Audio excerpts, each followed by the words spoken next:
Всем привет! Honda Civic. Недавно я, ребят, делал видео, там распредвал в ТЭК. Ну, я не стал афишировать, как бы тут проблемы совсем другие. Но замена распредвала была нужна, вы сами видели, там распред был конец. Ну, у меня стучит мотор, стучал. И я думал, ну, надо отрегулировать клапана там.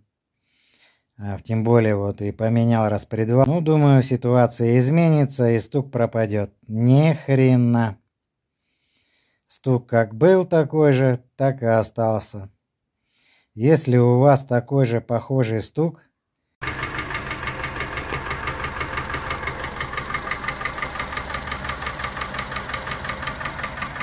даже, ребят, себя не успокаивайте. Это поршня. Кто-то говорит, это нормальная работа хондовских моторов, дизеления. Да не нормальная эта работа. Никакого дизеления не должно быть. Мотор должен также работать и шептать. Причем тут это дизеление? Дизель и то так не тарабанит. И этот не должен дизелить. Хорошие надежные моторчики. Просто он устал. Километраж огромный. Отдать ему надо должное. Молодец. Отбегал свое. Я пытался забить на этот стук. Ездить так. Но на холостых он просто убивает. Это шлепание, это чакание на всю улицу. Ну, в общем, так не должно быть. И у меня звуки были похожие, как бы сильно, где первый цилиндр. Вот, ребят.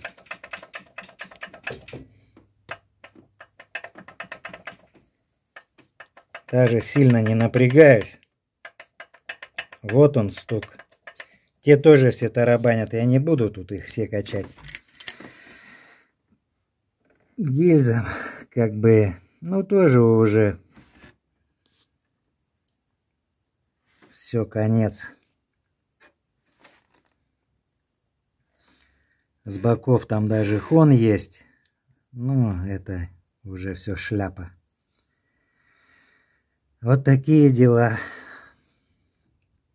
Вот так. Не хотелось мне этого разбирать, ничего, возиться. Но этот стук уже насточертел, настоелозил. Ну, просто бесит. Так что, ребят, если у вас похожие стуки, сразу делайте выводы. Вот он. Конкретно. Он там гуляет, как не знаю что, ему. Там зазор, наверное, 2 миллиметра между поршнем и гильзой. Я попробую откапиталить. Сейчас сделаем замеры. Возможно его еще точить или нет. И стоит ли вообще заморачиваться.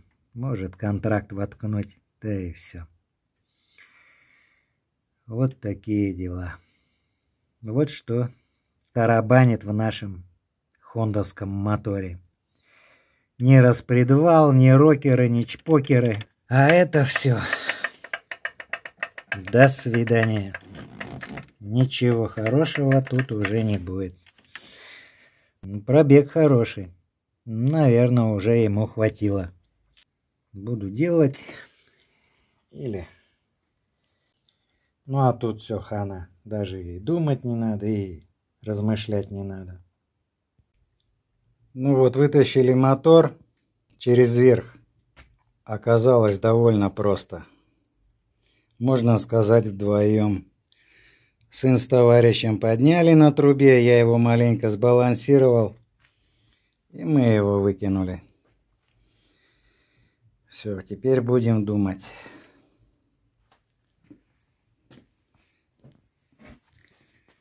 Вот такая картина, без мотора. Ну, кто-то снимает подрамник, не, для меня это просто жопа. Разобрать там, ну да ужас это. Пол машины, ё-моё. Лучше для меня лично разобрать пол двигателя. В общем, с мотора надо снимать все, что есть на нем. Ставите под двигатель, под поддон домкрат один и под коробку домкрат. И все, и ими потом репетируете. Отцепляете аккуратно каждый датчик, всю проводку. Ребят, внимательно. Коробка держится довольно просто, крепится. Вот сверху 2 болта. Вот раз, два. Вот здесь неудобный болт один есть, геморройный. Кое-как я его открутил. Пришлось вот эту маленькую трубочку убрать в сторону. Это идет на автомат на коробке. Ну и там также. Вот еще болт. Вот получается посередине 2. Ну и внизу там все просто тоже 2. Все, снимаете лючок, там на поддоне будет лючок такой. Отворачиваете от маховика